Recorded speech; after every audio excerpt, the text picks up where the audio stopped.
Have you read the criticisms on the Cogito? You seem pretty obsessed with the fact that one can't argue with the existence of consciousness. Is consciousness really the best choice for an irrefutable proof? So he's referring to Descartes' famous statement, cogito ergo sum, which is usually translated as I think, therefore I am. And there are a few different ways of reading that line. I've always taken him to mean thinking is somehow primary, but he could have meant, and I think a few subsequent statements from him suggested that it's really just the existence of subjectivity, in essence, consciousness, that he meant. So obviously, I don't think thinking is primary.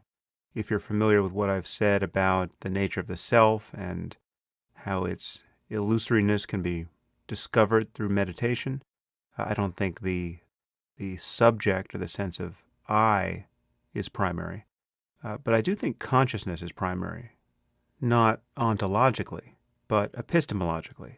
The fact that things seem a certain way is the first fact. And you are doubting it, you are wondering whether or not it itself may be an illusion, that is just more evidence of it, right? And I actually can't understand the claims made by people who profess to doubt that. The claim that consciousness might be an illusion just makes absolutely no sense to me. Whereas the claim that anything else may be an illusion is perfectly intelligible. The universe may be an illusion. This may all be a dream. I may be radically confused about everything, and yet there is this fact that something seems to be happening in this moment. That is just the fact of consciousness. Again, that's not to prejudge any of the questions with respect to how consciousness arises in this universe, or the relationship between mind and matter.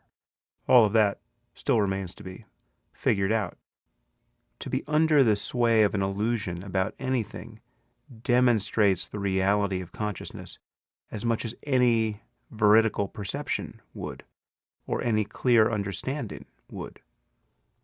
So this is one of those things where I can't get behind consciousness. That's not to say that the universe is made of consciousness or that consciousness isn't the product of a brain. If you want more of my thinking on that, you have to either read Waking Up or download the talk I gave, which is on the homepage of my website on that topic. Next question.